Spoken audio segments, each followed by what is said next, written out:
I'll give that new house you just bought to my parents, or else we're getting divorced. The quarrels start early in the morning, as if I don't already have enough on my plate with work deadlines and raising our kids. He sulks around threatening divorce, but he wasn't always like this. Just a year ago, he was a decent man. Why do mother-in-laws always have to stir the pot and turn their sons against their wives? My name is Nancy. I'm 49 years old, and I make a living as a comic book artist. I was initially just an editor and artist with my husband, Luke, who's 9 years younger. We bonded over our shared interests, started hanging out at Comic-Cons, and one thing led to another. We were a couple. No grand gestures, no public announcements, just quietly became a couple. Before we knew it, 8 years had passed. We never really had any desire to get married, so we were comfortable in our companionship. However, everything changed when we decided to adopt. Please come to the hospital immediately. I got a call from a nurse in the middle of my workday. She told me that my brother and his wife had been in a car accident. I rushed to the hospital where the doctors broke the news to me. They didn't make it. Losing our parents in our 30s was hard, but my brother and I were adults with our own lives. We managed to get through. My brother, unlike me, was married to a wonderful woman, so our family line was secure, or so I joked. I was content with my single life. After years of trying, my brother and his wife were blessed with twins, a moment of joy for all of us. However, the twins couldn't leave the hospital with their mother after birth as they were jaundiced and needed to stay in for a few days. The new parents were commuting to the hospital daily to see their infants when a drunk driver took them away, leaving the twins behind. Afterward, there were relatives who aimed for my brother and his wife's inheritance and expressed interest in adopting the twins, but with firm intention to protect these precious lives that my beloved sibling had left behind. Not for money, I initiated the adoption process for the twins. In this process, I faced harsh criticism from many relatives and some even severed ties with me. Fortunately, right after the Lehman shock, I had purchased 3 one-room apartments in the Marina district. I was living in one and renting out the other 2.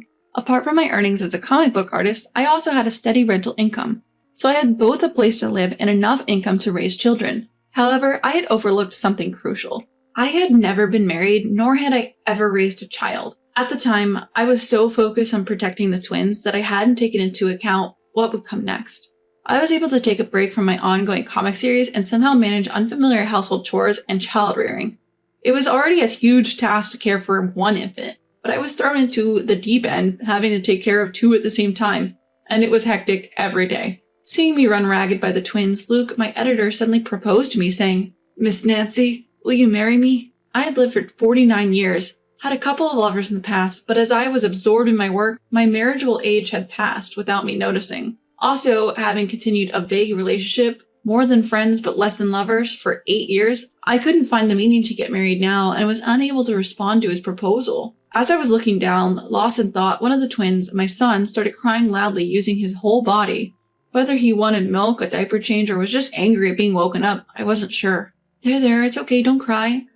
As soon as I picked up the eldest twin, he stopped crying, but I couldn't pick up the younger twin and he continued crying. That's when Luke immediately picked up the younger son and started soothing him. "See, at times like this, you can't hold both of them at once, right? Would you make me their father?" he asked. "But you understand that I'm 49 years old and already have 2 kids, right? You're young and I'm married, so it would be better for you to find a woman of childbearing age," I replied. But when I said this, Luke responded, "Even though I'm 9 years younger, I'm 40, I'm already quite the middle-aged man. Would you be convinced if I say I want to spend the rest of my time with you?" As Luke said this, looking into my eyes, I thought, maybe it's too much for me to raise twins alone. Perhaps the presence of a father is indeed necessary. With that feeling prevailing, I humbly accept your proposal. "I will strive and dedicate myself as a wife and mother," I replied to him. And so we got married and we're planning to live peacefully and happily ever after as a family of 4, but I can't stand this anymore. The one-room apartment, which I had never minded when I was single, had become too cramped since the twins' arrival. With an increasing amount of stuff, there was barely any room to walk around. Despite being newly married, my husband's belongings remained at his parents' house, and it wasn't practical for a family of 4 to live in this one-room apartment. Realizing that it was not environmentally suitable for raising children, both physically and otherwise, I decided to buy a house. Let's move to a spacious house where a family of 4 can live comfortably. Once I made up my mind, I immediately took action. At first, I was looking for used properties and ready-built houses which could be moved into immediately, but I could not find any that met my criteria, like proximity to the train station and having a garden. So my husband and I decided to find a suitable piece of land and build a custom home. A 49-year-old mother who's a comic book artist and a 40-year-old husband with a regular job. We thought that we could easily get a housing loan from the bank, but due to my unstable income and the repayment period, we faced several issues, and contrary to our expectations, we couldn't get the loan. With no choices left, we thought about taking out a loan together, but my husband had already taken a loan in his name to renovate his parents' house. Not only that, he also had a car loan. The only way for us to buy a house for our family was to prepare cash. Alright, let's sell the one-room apartment in the Marina District. They had appreciated in value since I purchased them about 14 years ago and were now worth more than twice the purchase price. I decided to sell my 2 properties with the estimated price that I could afford a newly built detached house with a garden in the suburbs. Without sticking to the city center, I can afford a house in the suburbs with a garden. I decided to keep the remaining property where I currently lived until the new house was finished. So, using my network of friends and acquaintances, I was able to find a piece of land, design the floor plan, and sign a contract with a construction company that would build my dream house. All that was left was to persevere in this cramped one-room apartment until the new house was completed. But just as I was gearing up, the intercom rang. When I checked the camera, there stood my husband's parents. "Hello, you're there, right? Open the door already." Taken aback by their sudden visit, I unlocked the door and hurried to the entrance to welcome them. "Oh, Nancy, thank you for letting us in. We heard from Luke that you're building a new house because the current room is too small. It's strange to chat standing up. Can we talk inside?" And with those words, they practically barged in, more like home invaders than guests. "Luke's at work today, right? We heard you work from home, so we came to check on you." I couldn't hide my surprise at this unexpected visit from my in-laws. But I couldn't just ask them to leave without even offering them a cup of tea after they'd gone to all the trouble of coming over, given their advanced age. So I remained quiet. "This really is too small for 4 people." Luke's mother said before cuddling the twins and cooing about how cute they were. Then suddenly, "We renovated our house recently. Why don't you stay with us until your new house is ready?" At this unexpected offer from my mother-in-law, I was speechless. I'm in my late 40s, and I thought I was beyond being afraid of anything, but when it came to my mother-in-law's words, even I was rendered speechless. I felt as though I had been turned to stone by Medusa's gaze and couldn't move. Then, "The construction will probably take about a year, right? You've become part of our family, so why don't you let us pamper you a bit? We can look after these twin babies now that we're retired," my father-in-law said. You often hear about father-in-law and mother-in-law issues or trouble with in-laws. But I was ashamed of swallowing those stories whole and doubting the kindness of my in-laws. They are really wonderful people after all. They are Luke's parents, I thought. So that night, Luke and I discussed and decided to live with them until the new house was completed. A few days later, we left our furniture and appliances at home and only brought the necessary daily necessities to Luke's parents' house. They treated us grandly that night, but the following morning, they quickly showed their true colors. "Nancy, wake up." I was awakened by my mother-in-law at 5 a.m., just after I had fed the twins their milk at 3 a.m. and had finally gotten them back to sleep. "It's unacceptable to oversleep at your age. Get up and make breakfast for your husband. I'll teach you how to make Luke's favorite miso soup, so remember it well." I was exasperated by the early morning cooking lesson, despite hardly having had any sleep. I pleaded for a little more sleep, but she scolded me, saying, "I wasn't allowed to sleep when I was your age. You're about the same age as me, but you're too spoiled asking for more sleep because you're tired." She was the type of person who believed in experiencing hardship, as she had when she was young, rather than praising and encouraging. Not only was my mother-in-law a problem, but my father-in-law also had no sense of the atmosphere. "Excuse me, would it be possible to refrain from smoking indoors? We have a baby in the house." When I politely explained this to him after he lit a cigarette without a word at the dining table after dinner, saying, "What? This is my house. I can smoke wherever I want. It's none of your business," he got angry and refused to listen to me. Furthermore, when I left the table to look for an ashtray, my father-in-law put his cigarette ash in the soup I had made, which he hadn't touched, saying it was unpalatable. To make matters worse, he discarded his cigarette butt in the soup bowl. Having lived a poor life in my childhood, I was sensitive about food. I couldn't bear to see food disrespected, let alone wasted. That night, when I told my husband about the terrible way his father treated the food I made and how his mother forced chores on me, leaving me no time to rest, my husband sighed and said, "Isn't it your fault that the food you cook led to such a situation? It's obvious who's the villain here. My parents are very forgiving. All it would take is an apology from you. Let's go apologize right now. I'll accompany you. If you, as the twins' mother, lack the patience and endurance, our children won't grow up to be respectable adults like me." Upon receiving my firm response that I would never apologize, my husband, his face beet red, retreated to our room without uttering a word.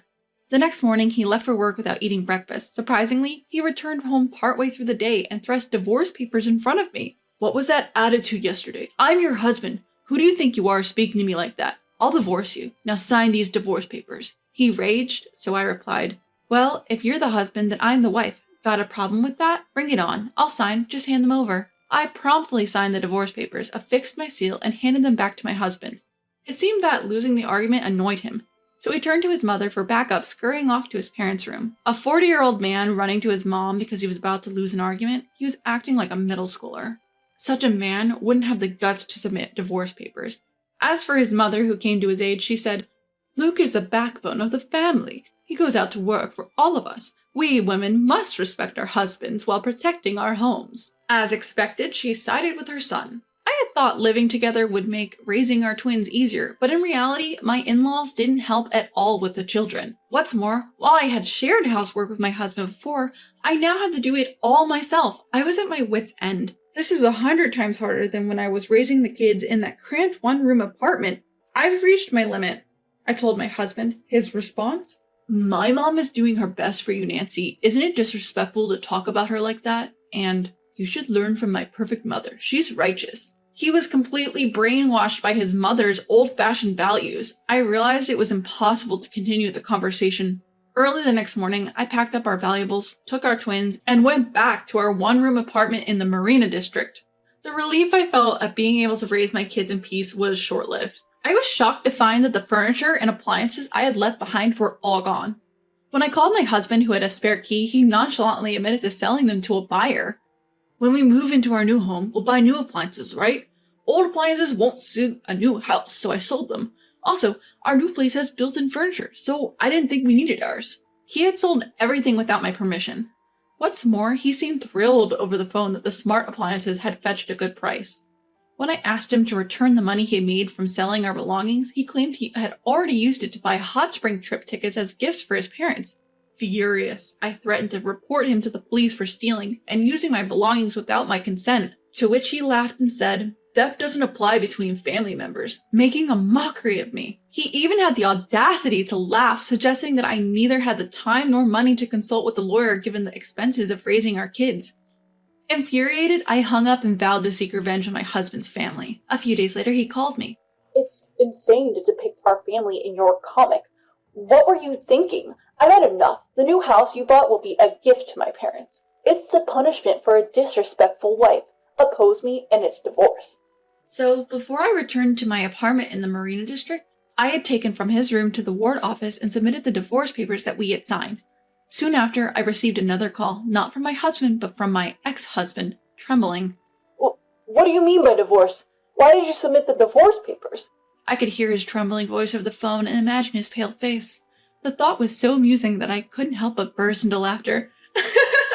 But wasn't it you who said you'd divorce me if I defied you? I retorted. He cried out. I didn't mean it. I don't want a divorce. I had no intentions of forgiving him, and to add insult to injury, I informed my ex-husband about the forthcoming publication of my comic essay, which detailed the harassment I endured from his family. Upon hearing this, Luke panicked. Hey, I beg you, everyone in the publishing industry knows I'm your husband. If you depict my family... What? Are you afraid it will be revealed that you still call your mother Mummy at night? When I taunted him, Luke said, When a family member is in trouble, you help them, right? I took care of our twins because we're family. Listening to him trying to make himself look good made me speechless. He then said, Marrying you, Nancy, made me a lucky man. This divorce feels like an extension of a little squabble, right? Let's start over. We can make it work this time. His sudden change of heart made it clear he thought my filing for divorce was just a childish pout. I asked him why he ignored the harassment I had received from my in-laws and why he had promised them a new house if he was now proposing to reconcile. His reasoning was apparently that his family was kind enough to let me live in their home for over 6 months for free. If I defied them, they would not let me live with them. If that happened, I wouldn't be able to live in the new house either. I wondered, why do people feel entitled to their spouse's belongings after marriage? His thoughts left me speechless, not with anger, but with utter disbelief. Apparently, my ex-mother-in-law had brainwashed Luke by telling him that I, an older single mother, would not be desirable to anyone else. That's why you ended up alone, right? She would say. My dear Luke was kind enough to take you in, so you should be grateful to us. Convinced that I would forgive anything, Luke begged me at over 40 with no place to return to. Let's live together. There is no way I can live with such an irrational person like you. Soon, I will ask for compensation through my lawyer for the furniture and electronics you sold without my permission. And don't forget that you tarnished my reputation as a publishing company's breadwinner. I hope your chair is still there when the holiday is over." I cut him off and hung up the phone. After that, we moved to our newly completed house. I received a couple $1,000s from Luke, which was far less than $1 million, for compensation and the sale of the furniture and appliances. Then I took a long vacation until my twins started elementary school and raised them with much love and time. Because I hadn't been active as a comic artist for nearly 6 years, some of my work started to gain a sort of mystery premium. My True Story, a collection of bride bullying stories, which I drew just before my long break, became a bestseller and was even made into a movie. I felt a mix of joy and embarrassment. But when these twin boys grow up, I want to teach them to always be on their future wife's side and be there for her, not their mother-in-law.